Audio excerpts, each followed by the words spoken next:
This review will contain detailed plot points and spoilers. It is recommended to view this film before listening to this episode. You have been warned.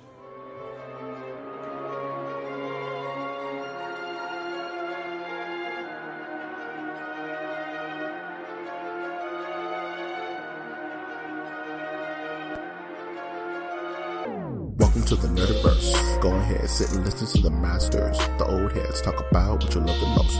Video games, comics, movies, and everything you need to maintain your week. Got the knowledge that's straight out the ether. Gonna need a drink and have to take a seat to expand your mind and listen to the speaker. Mike and the squad's gonna give you what you need. Please send in a question, come and get some answers, learn a couple lessons from the masters with the special guests. We got the Green Lanterns glowing on their chest. Yes, please sit back and relax, cause we gonna hit you with them stone cold facts. And allow me to be the very first to welcome you to the masters of the Nerdiverse.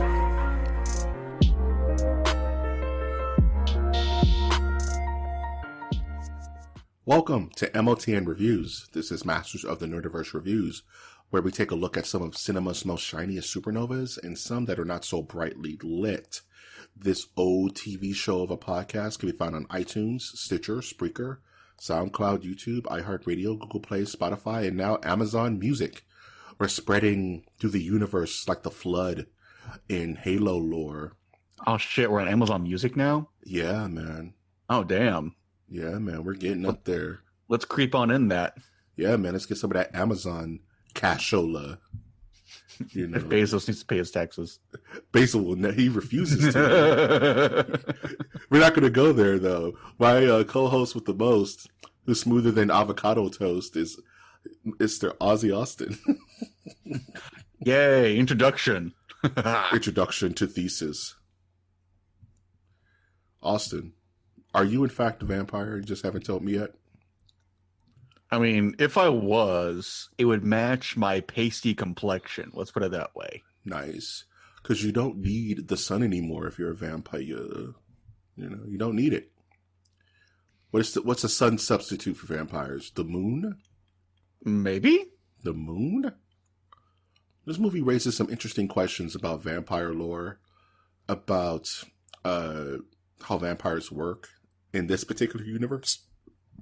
And I think it's quite neat. So the movie we're talking about today was made in 1989, the year of our Lord, directed by Spider-Man himself, Tom Holland. You do the math on that one. No, that's not it. Do the math, though. He was there. Tom Holland, when he was like 0 not even a years old. twinkle in his dad's eyes. He operated his father like Krang from Ninja Turtles to make this movie. Tom Senior. Not at all. That's not what happened. Fright Night. Okay, so Tom Holland, for those who really want to know the actual truth, is a director born in 1943, you know, when World War II was ending, just for frickin' reference, made Child's Play. It's that guy, and he made this movie called Fright Night as well. I stand by my words. Mike, you freaking blow hard. I fear no reprisals. Oh my god. Oh my god. I forgot that he directed Child's Play, another one of my favorite 80s classics. You know what I mean? I think he kind of came back for the remake recently, too. Yeah, he gave it his blessing, or whatever that means. He collected the check, pretty much. He also did The Langoliers by Stephen King. Nice. And he wrote, I think he did something for Tales of the Crypt. I can't really remember. Maybe like an episode. You know what I'm saying? Yeah, that sounds about right. Cool. Both Child's Play and Fright Night 2 both do the same thing, which is kind of a submersion of the genre. Kind of like, okay, we're going to take this common thing, like a vampire, or this common thing like a killer doll, and modernize it to make it make sense in a weird way. And kind of, everyone's aware of it. So, it's, you know what I'm saying? Yeah, I get that. And I was watching this movie and I was like, it's kind of like Scream, you know, like it's a take on horror. It's an obvious homage and take on the vampire genre. Cause everybody knows the rules, right? It's like, yeah, it's like sunshine, faith and religion, garlic, apparently stakes of wood. in general. That's one thing I wanted to talk about too, is that with our vampire named Jerry, which is the funniest thing in the world, it seems like he has an adherence to wood in general, not just through the heart, but anywhere. Is it just, it's like the symbolism of being staked, honestly? Because that's what I kind of want to imagine, is that there's one scene, I guess we have to reference this to be honestly fair. Also fair, this is the original, not the really crappy, even worse remake. Even though, rest in peace, Anton Yelchin, that movie was not great. Yeah. So in the scene, Charlie is assaulted by Jerry in his own home, and to defend himself, he takes a pencil and stabs it through Jerry's hand, and Jerry has the most adverse reaction to expect. Mm-hmm. Like, goes full on monster form in like a few seconds. It legit weakens him like kryptonite or something like that, right? I guess it's like the symbolism of being staked that did it, honestly. I think, and vampires always have this kind of through line to Judas of Iscariot. It is like the idea of being like in into the crucifixion, of being staked to the cross kind of situation. I think that's where that kind of comes from, but don't quote me on that. But I like the idea that vampires are just like, no, wood is horrible. Anywhere, if I get a splinter, it's a bad day for a vampire. You know what I mean? Yeah, exactly. And whenever we first see this movie, it's kind of like Disturbia. It's like, oh, bored kid peeping on his neighbor and assumes the worst. And it's like, haha, funny. And to go even further back than that, even Hitchcock's Rear Window, you know what I mean? It's like, I'm looking out my window like anybody would. You look into the neighbor's yard and you see something nefarious go down, but you're also a stupid kid. Which makes it doubly worse. At least Cary Grant had the added bonus of being an adult. People taking him pseudo seriously. But I love this movie because it puts you in a position where it's like, okay, this is real life, right? Like if I called you, Austin, man, I saw a vampire in my backyard last night. What are you going to tell me, right? I'm going to tell you stop smoking the bowls and go to sleep. Put down the booth, dog, Exactly. Just go to sleep, boy. Knock out, man. Tomorrow will be better. So it puts you in a position where our hero, Charlie, is legit. And it goes back to like almost like Andy in Child's Play, where no one believes him, but he has 100% proof, like you said, the night before Jerry gave him the ultimatum, like, look, man, you're blowing up my spot, dude. You're blowing it up real hard. I need you to relax, and I'll spare you and your mother. Because I'm just in here now. I could just handle it if I wanted to, but I'm going to give you the gentleman's agreement. You leave me alone, I leave you alone. And Andy, of course, being a stupid nerd, tries to use the cross on him. He's like, okay, now I see how you want to go about it. And now he's on a clock, right? He's like, you have until tomorrow night to say your prayers because I'm coming back. It's like, what do you do in a world where everybody knows vampires are fake? You know what I mean? It's made up stuff, but on the off chance it's real, what do you do, right? I love that idea of it being modern setting and having the lore of vampires just floating around. How do you feel about that?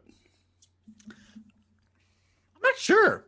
Like, I'm really not. Like, if I just knew my neighbor's a vampire, one, I'd be just like, okay, time to go to a fucking church. Two, I don't know if I'd be proactive or just like defensive and like, hey guy, I know the rules.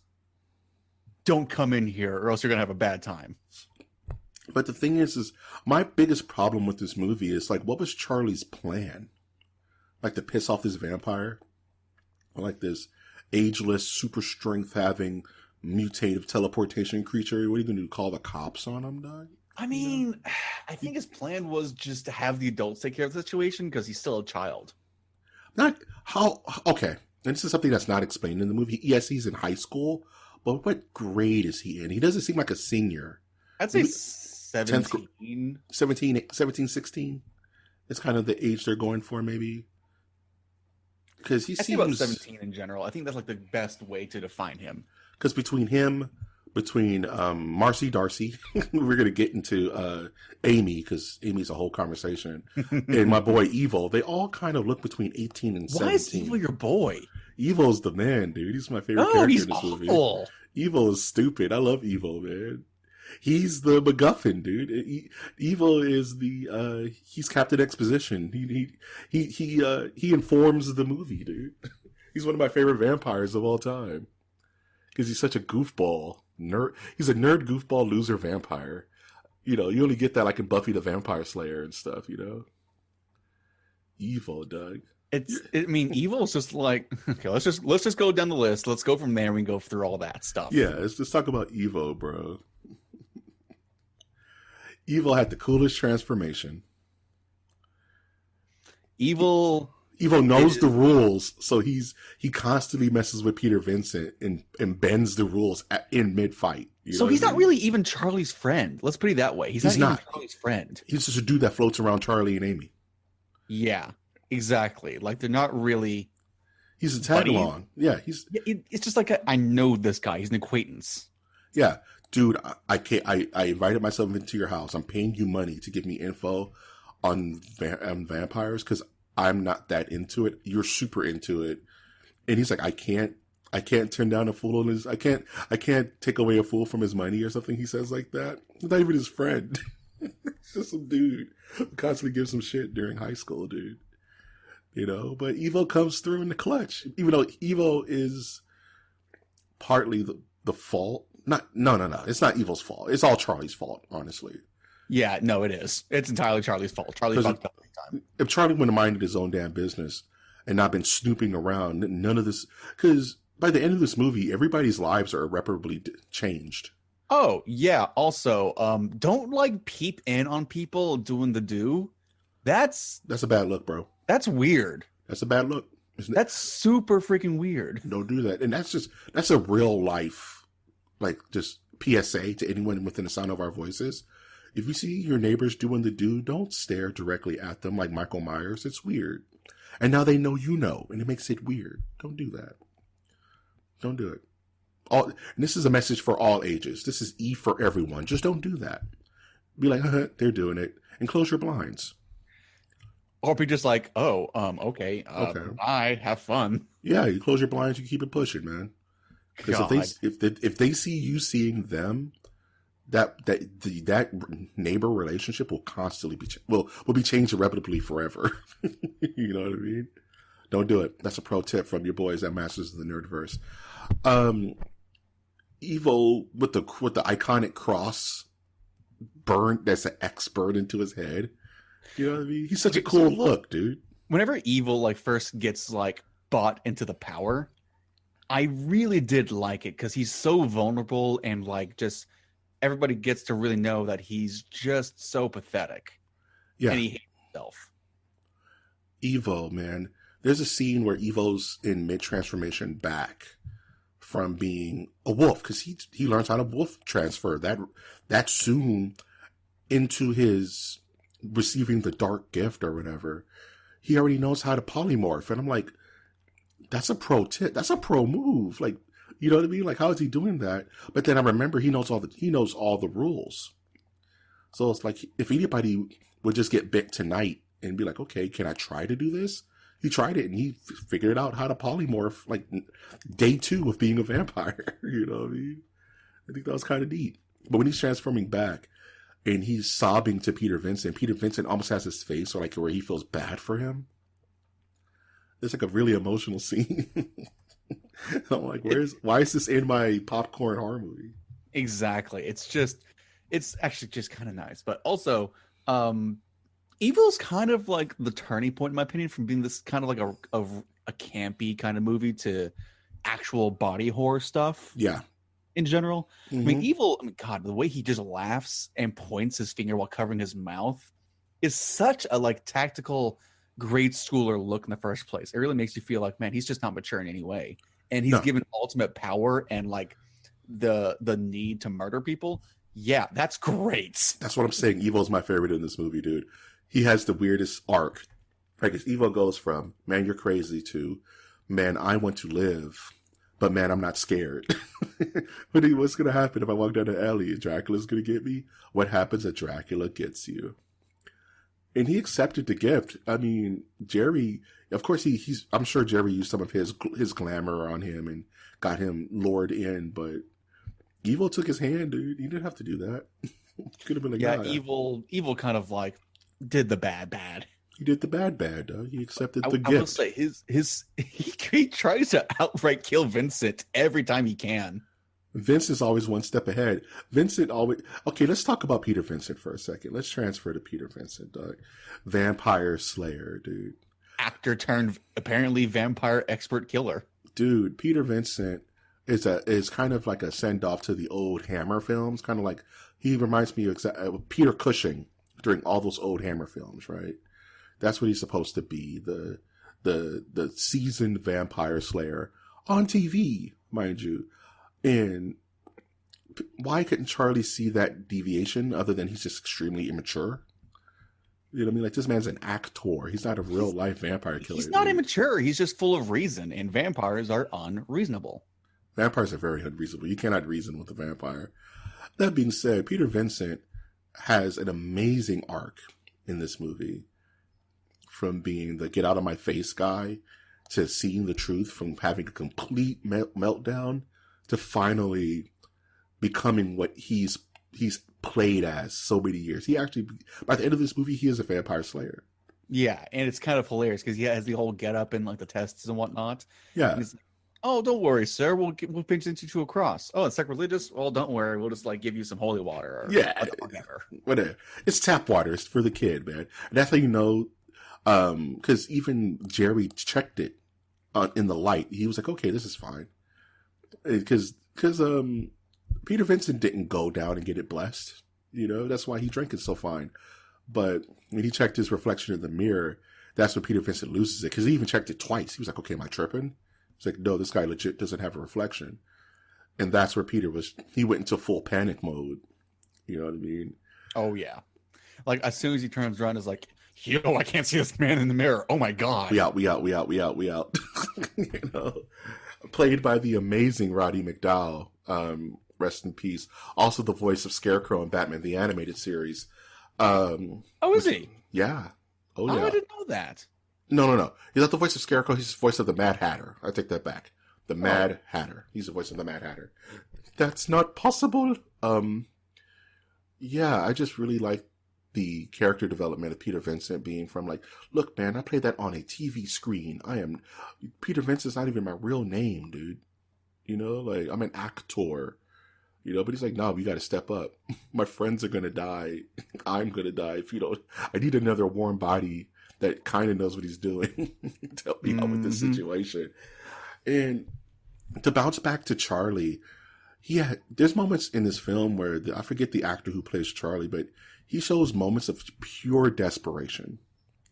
Just like Andy in Child's Play. It's like, this thing is going to kill me and nobody believes me. Can we get back to Peter just for an instant? Absolutely. He's like facing off against Evil at the very end. Mm-hmm. And Evil goes through the excruciating body transformation scene. Love that scene. It's amazing.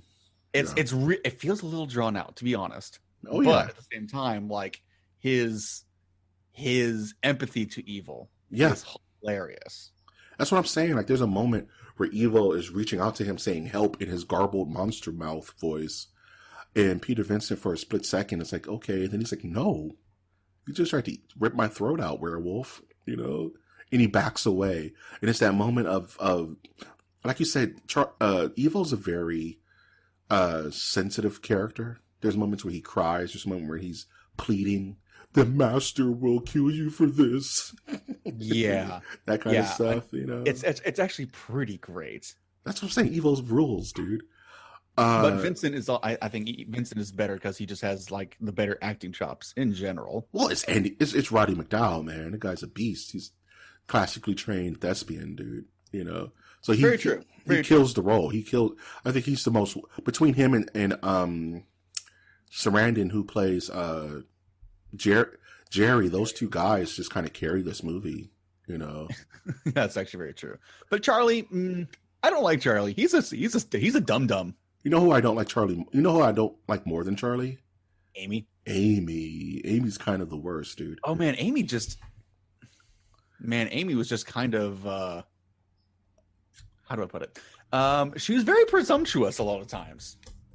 Amy, played by, and I'm getting the actress's name now, who, one of my favorite actresses, just because she was on Married with Children as Marcy Darcy for so many years, but I want to get her actual name. Amanda Bierce is who plays Amy. I kind of hated this character only because she was so also immature. You know what I'm saying? Like, that was causing to question their age. You know what I mean? Mm-hmm. Like Charlie constantly trailing off because his focus is directly on the body bag that's next door to a horror geek. Like, who's not going to focus on that? She gets visibly upset, like the scene where she slams the burger in his face in front of everybody because he's watching the news about a recent murder. You know, like, how's that not going to draw away your attention? Because she's getting frustrated with Charlie because they're both having issues with committing. I mean, the only reason Amy is like frustrating is because Charlie is worse as a person. Yeah, Amy's like overreactions to Charlie's antics is frustrating for the audience because they want to dislike that, but they really can't because Charlie's the reason they're all so awful. But to be honest, Charlie has good reason because there's a literal vampire out to kill him. You know, the dichotomy kind of changes when, the vampire says, "Tonight you," and you're on the clock. You know what I mean? That kind of pressure would change anyone. You know it's real because the dude just choked you out the night before. Yeah, exactly. So Amy doesn't know this. They legit come at it from the real world perspective. My friend is unhealthy. My boyfriend is sick. We need to help him understand that this isn't real. I will pay you money, Peter Vincent, to put on a little show for my boyfriend so he can finally get over this. You know, until it gets real, until Jerry has his night out and pretty much flips the entire squad, but Charlie and Peter Vincent. You know what I mean? Yeah. And to be honest, Amy's, her dilemma of being basically violated physically and mentally by a vampire is really just sympathetic because, oh my God, that's awful. Yeah, let's talk about that. Let's talk about Amy's Amy's fragility as well as her virginity. It's just basically mental rape being dominated by a vampire like that. And it's a seduction of the innocent, right? It's the seduction of the innocent. It's, and of course, this is one trope I hate in vampire movies is, you look just like my love from 17,000 years ago, you know? I must have you. And, which is ludicrous, but fine, here we are. And Jerry's infatuation with Amy, and Amy's kind of breaking, because then again, we know that Jerry bit her, but we don't know if anything else actually happened. Right? It's not spelled out. Is it? It's not, but at the same time, it's heavily implied. Given the track record, it's still an emotional rape as it is physical. Like this total physical contact is something that she's does not want, but because vampires are essentially sexual predators as well as physical predators, it just happens. Yeah, can you imagine the therapy bills after that? Like, yeah. So how did you lose? How were you deflowered? How did you come into being a woman? Oh, I was mentally and physically assaulted by a centuries-old vampire. You know, and my boyfriend was helpless to help me. So I have issues, a couple of issues. You know, that tends to, and that's the unspoken part about this movie. Like you said, it's very sympathetic. You know, it's just the Amy arc. You know, even though she had some great special effects, her makeup effect was yes campy now, but back then was terrifying. This movie used to give me nightmares as a kid. It was more so her open gaping maw when she was able to fool Charlie in the basement was actually pretty nice. Yes. The makeup effects in this movie altogether are just really good. I'm not sure who does it. I think K&B actually did the makeup effects for this movie. Who went out? I don't know anything about makeup, so I couldn't tell you. No worries. K&B is the group that went on to do The Walking Dead. Like many, many years later. I think they did the effects for Chronicles of Narnia as well. Oh, okay. That's pretty legit then. They're up there. K&B is up there with like Stan Winston's Institute and things like that, and Rick Baker and, the makeup gods. So yeah, this is one of their earlier films, and there's some really good effects in this movie. We mentioned Evo's transformation earlier. We can use this as a segue to talk about the vampire himself. What's his name? Jerry Dandridge, I think. Yes, it is Jerry Dandridge, played by Chris Sarandon. Mm-hmm. You know what I mean? And he, as he should, steals every scene he's in. You know, the guy's just so good. Also, a Child's Play alum, because he was also in the first Child's Play. Oh, he was. I forgot about that. Mm-hmm. He played the police officer that was investigating Andy and his mom. You know? Yeah, I forgot about that entirely. Good catch. Yeah, man. And you don't even put it together in your brain because he's playing such different characters, right? Yeah, and honestly, I will say, he did well in both movies. Chris Sarandon's a beast, man. He's one of those actors I just love seeing pop up in old movies. Like, oh, I didn't know you were in The Changeling or something like that. You know, like he's one of those actors, man. But how do you feel about your 80s sweater wearing, you know, big giant jacket wearing modern vampire? Jerry. You know? Yeah. Jerry is one, a stupid ass vampire name. Two, why is he always eating so much apples? He loves apples so much, dude. Oh my god, it's like he's like the progenitor of the bad guy trope of I have to eat an apple because I'm evil. I have to eat an apple because I'm evil, and I have to eat everything, core included. Here's a scene where he's eating an apple and he throws it at Charlie. It is literally a scooped out crescent moon of an apple and the core has been eaten. That's how you know he's weird. I don't know if that was a touch, but like he's just a vampire. But why do vampires like apples? Is that a thing? No, it's not. It's just I'm evil. I will do this. I will do this. One thing I love about Jerry as Jerry the vampire is he's up there with top 10 vampires of all time because he's so swaggy, dude. He has so much swag. It's like in the later half when it becomes more like monstrous that things become really cool. Like whenever Jerry starts moaning in absolute terror at the crosses. Yeah. It was actually really good. It actually kind of really portrayed the inhuman aspect of the vampire. Yeah, like he's starting to revert back. And the cool thing about Jerry is that he knows the rules too. So he's playing with Charlie the whole time, this cat and mouse, double talking and things like that. It's like, hey, when his mom invites Jerry over, apropos of nothing, Jerry's just like, yeah, I wouldn't just come over your house without you inviting me, right? But now that you've invited me, I'm just going to come over whenever I want. I'm going to take your mother. Did you just see Charlie staring in absolute agape horror, you know? And he's like, tonight, you know? And Jerry's just the smoothest vampire ever.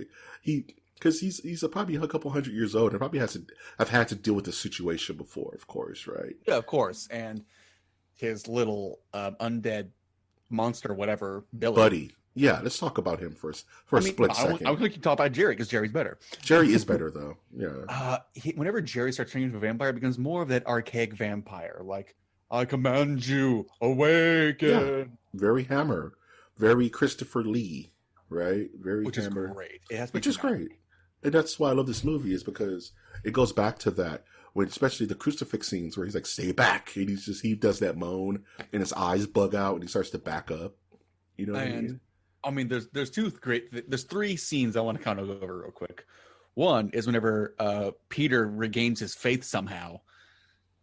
I love and that scene. Pushes Jerry back entirely. Yes, that's why Peter Vincent's so good in this movie, is because he has a full arc. He keeps telling him, you need faith, you need absolute faith for that to work, which you don't have because you're a fraud. But then Peter Vincent finally gets the faith and drives him back himself, and it's like, yeah, that's a feel good moment, dude.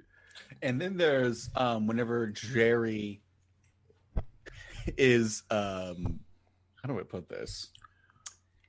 It's when he is in the basement and just screaming in pain and terror at all the sunlight filtering through. That was really cool too. Yeah, where he's in full prosthetics and he does that moan again, but he does it harder. And he has this power where if he moans hard enough, you just get blown by the winds, dude. You know? Yeah, that's actually pretty dope.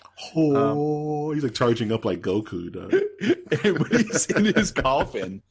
Oh, quick aside. In the coffin, they're transferring his grave dirt. Did you notice that during one of the scenes? No. Very old school. Yeah, this is actually classical vampire lore.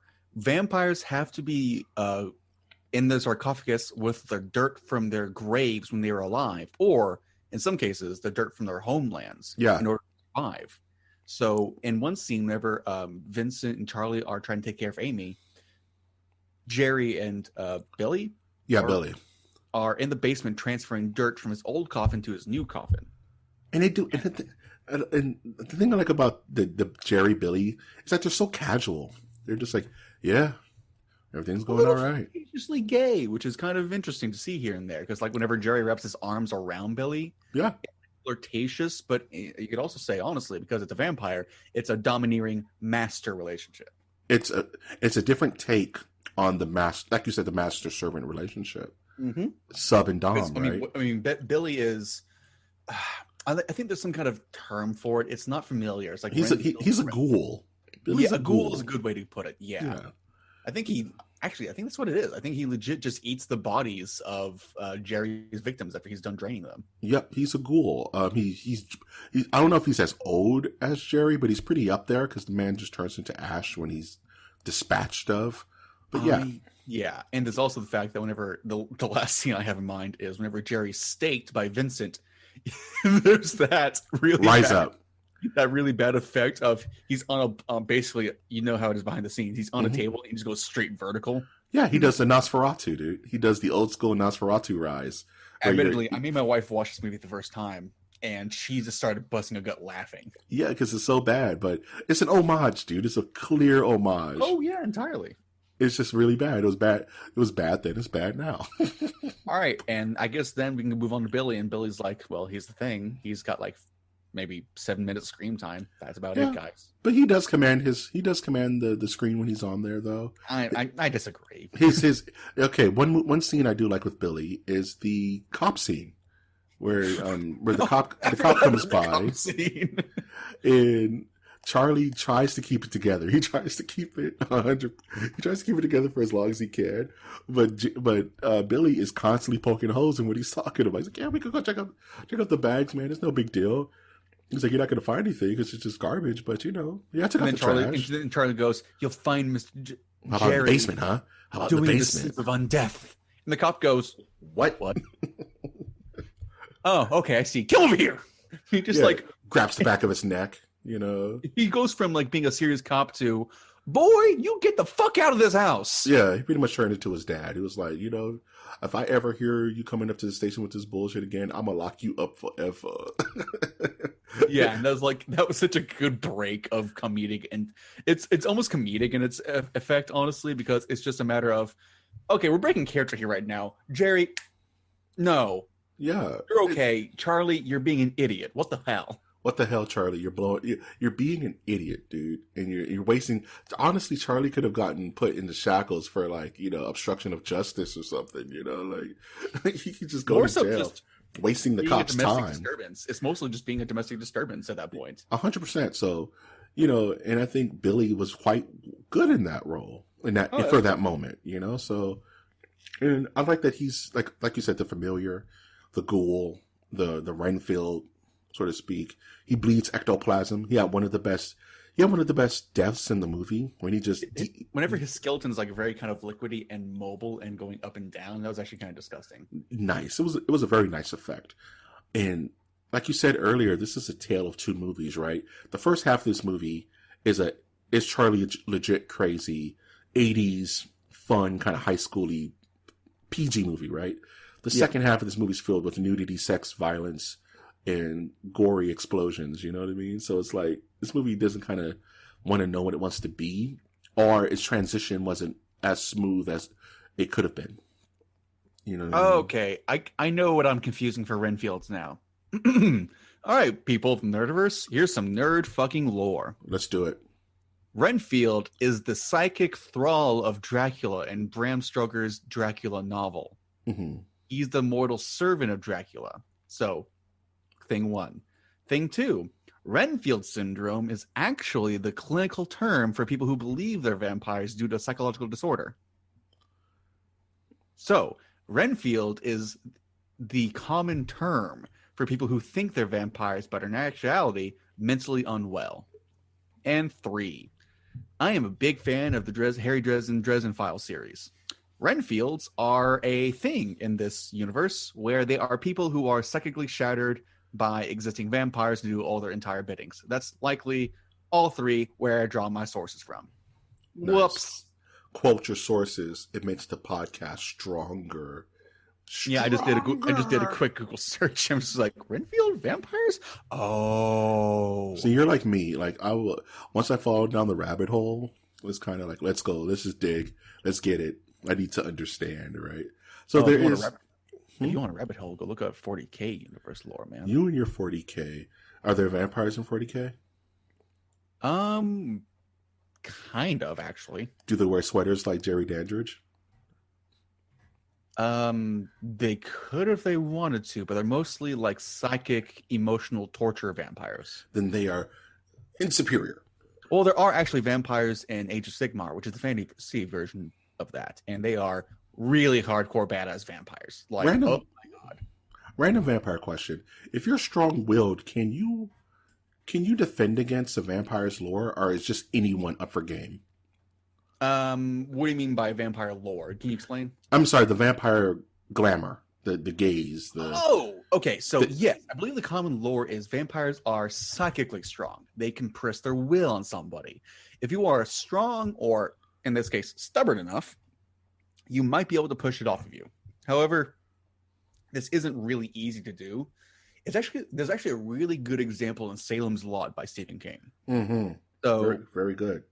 One of the kids, the kid main protagonist in Salem's Lot, sees a buddy of his at his window, fully vampirized, like needle teeth, corpse eyes, the whole works. And the kid is getting seduced by the vampire's will to come to the window and let him in. However, the kid's will, because it's not so rigid and form-like an adult, it's more imaginative and freeform, is able to squirm out just enough to grab a cross and brandish in the vampire's face and cause the vampire immense suffering.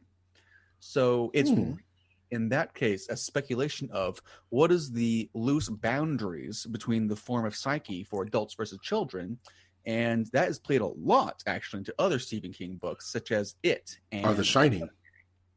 And The Shining, entirely The Shining. Yeah. Kids' psyches are so malleable and soft, able to adapt to hard situations that they are more or less easy. Immune. They're easy to deflect and not be subjected to hardcore psychic pressures like an adult's mind, because an adult is like glass. It is formed and hardened and shaped thoroughly. If it's put into too much pressure, it will just break. I like this podcast. I'm a fan of our own podcast. It's moments like these that make me like, I love doing this stuff, man. And podcasting rules. I know, right? It's like nerd lore. Nerd lore. Learn it. I don't want to spoil the complete ending of this movie, even though we've kind of done so already. I'm sure you can I'm sure you can get a grip on the ending. It's a 30-plus-year-old movie, Mike. It's already spoiled. Fine. Vampire dies. Amy's okay. And another vampire lives. Or something in the house. Oh, it's evil. It's not evil. Evil super exploded. No, it has evil's voice. It goes, "You're so cool, Brewster." But I think that was just like an 80s kind of ending voice clip that they threw at the end. I disagree. It was fully evil. You know what? It makes me think it's something else. It's because Peter Vincent alluded to it in his show. He was like, tonight we're not looking towards the depths of the caverns. Tonight we're looking towards the stars. And he plays Revenge of the Octopus People. So I think I'm going to go on a limb. It was an alien. With glowing red eyes. Okay, no. That sounds just like evil. No. Uh-huh. We're not bringing in freaking illithids from D&D into this bullshit. Mike, we're not doing this today. One thing I will mention before we can go into our scores is that there's, and this is for my pops who loves this one old horrible horror movie called Children Shouldn't Play with Dead Things. It's an old zombie movie from like the 70s. And early in the film, I want to say it's playing on Charlie's TV while him and Amy are kind of making out the first time around. So I want to give a shout outs to one, Children Shouldn't Play with Dead Things, or it could have been Carnival of Souls. It's one of those two. I always get those two movies mixed up. And of course, Revenge of the Octopus People, which plays at the very end of the movie. I'm a big fan of what's playing on TV during horror movies, because it's always an allusion to the film. You know what I mean? Like in The Howling, they were playing like the Wolfman with Lon Chaney. You know, I love it. It's my favorite thing in the world. Kind of seeing what's playing on the background. One big one you'll always see is Night of the Living Dead, because Night of the Living Dead, it's open domain, so anybody can make a Night of the Living Dead movie or show Night of the Living Dead content without being copyright stricken. That's fair. Yeah, it's not fair to George A. Romero, but it is fair. No, I mean, it's understandable. I mean, it's like you can get it. Yeah, if we wanted to write a Night of the Living Dead remake, we could just do it, you know, and not fear any blowback on that. I love this movie. This is one of those movies that was on when I was a kid. It was just in the background. So I've seen this movie maybe 20, 30 times in my whole life. It's really great. I love what it does. It says, hey, horror nerd, there's a real vampire in your backyard. What do you do? How do you handle it? Who do you tell? Who's going to believe you? Who's down to fight with you no matter what? These are questions, you know? Like, what would you do in this situation? You know? And it answers that. Even though Charlie is kind of the worst character in the movie. Yeah. Because it's all his fault. It's literally all his fault. There could have I don't know how long that would have lasted, but there was a live and let live kind of truce that could have happened, but Charlie wasn't having it. I mean, it also is like the ethical boundary. Should I let the vampire live and kill so many people I know? Yeah. What happens when Jerry accidentally kills Evo? Is Charlie supposed to be quiet? You know, he was going to meet Amy eventually, and there was going to be drama no matter what, because Amy was his ancient love. You know what I mean? This is why vampires are the worst, because they're just literally sexual predators, and that's one of the worst evils out there. 100%. And they've never not been sexual predators. You know, since like 1930, Twilight. You know, like since 1931, dude. Twilight. If you don't stop, Twilight is full of sexual predators. Holy hell! If you don't stop, we're gonna do an MOT introspective on Twilight. I will quit. You're on your own for a freaking new hot podcast, buddy. The books, the movies, Doug. The breakfast cereals, we're gonna review all of it, dog. This breakfast cereal? I don't know, probably. Twilight. I'm gonna like force feed you Warhammer 40K lore at one point if we do this stuff. Nah, man, I'm a benevolent master of the Nerdiverse. I wouldn't, subject you to such horrors, man. Mm-hmm. You know, even though there is a Twilight section of the Nerdiverse that no one goes to, you know. It exists there. So, Austin, if you were to score this film from 0 to 5 stakes to the heart, what would you score it? I would say 4 out of 5. Ooh, you're right there with me. Mm-hmm. Expunge. Why? It's just like it's a nice movie because it goes from really campy almost kind of like campy suburbia kind of movies. Like it takes the piss out of a lot of aspects of itself pretty quickly. However, around 30 minutes when Jerry just invades Charlie's bedroom and just manhandles him and transforms, it goes through a quickly sliding scale into the actual horror genre. And it does it well. It has like a good classical story. It's a modern take on vampire invading your boundaries, stealing your girl, and motherfucker needs to be staked. Mr. Steal Girl. This movie, as I mentioned earlier, was Scream before Scream. I can see that. In my opinion, Scream 1, 2, 3, or 4. The whole introspective on Scream, even the TV shows. Screams 1 and 4 are probably the best. Scream 1 and 4 is the best, just hands down. Isn't that the way with Wes Craven stuff? Like Nightmares 1 and 3 are the best ones. You know what I mean? It's never like it goes 1 then 2, and it never like depreciates chronologically. It's always like 1 and 5 are great. Don't watch 3. 7 is amazing, you know. But this movie knows the rules of vampires. Vampires exist in this universe. They don't only exist; they're fictional with the werewolf and you know, the creature of the Black Lagoon. It's just like if this was real life, right? They're fictional characters, and it puts you in a position where, okay, reality is gone. This is a real threat. You, child, how do you get through this? And that idea alone is a submersion of the genre, and I love it. I would also give this a 4, just a solid 4 out of 5. It does have its problems because, you know, some of the acting performances aren't great. The special effects are amazing. I mentioned before the pacing's a little off with this one. A little bit. I wish they would have I wish the wind up to Jerry, because Jerry's breaking into the house is a little abrupt for me. You know what I mean? Even though they do it, it's shot well. It's the shot itself as well. I just wish the movie was maybe a hair shorter. They could have cut off some of the fat. There's a few drawn out scenes. Yeah, where you could have put that time towards something else. You know what I mean? Yeah, agreed. I think Jerry's one of my favorite vampires just because he's so swaggy. He's so confident. He knows the rules of the game. He manipulates the situation. And of course, Evo, one of my favorite vampires of all time. You know, because he's another goofball that just that does more than he should in this movie. You know what I mean? Oh, but yeah, I love this is kind of our capper to the October month. You know, this is probably going to come out sometime in November. Yeah, a little bit after. It's still fall. You know, it's Halloween till Christmas. So yeah, any last thoughts about this movie before we close this bad boy out?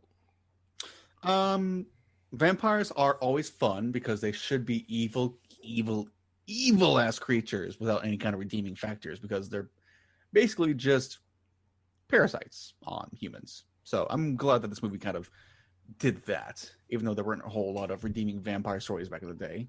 This one was really one of the classical ones of evil, oh my god, run. I think one of my favorite lines from Jerry, and this kind of encapsulates what I feel about this film, is that, hey, Charlie, I'm going to give you something I never got, which is a choice. This makes me think, okay, what's Jerry's origin story? You know, was he fighting next to Vlad against, you know, on the hills of Transylvania?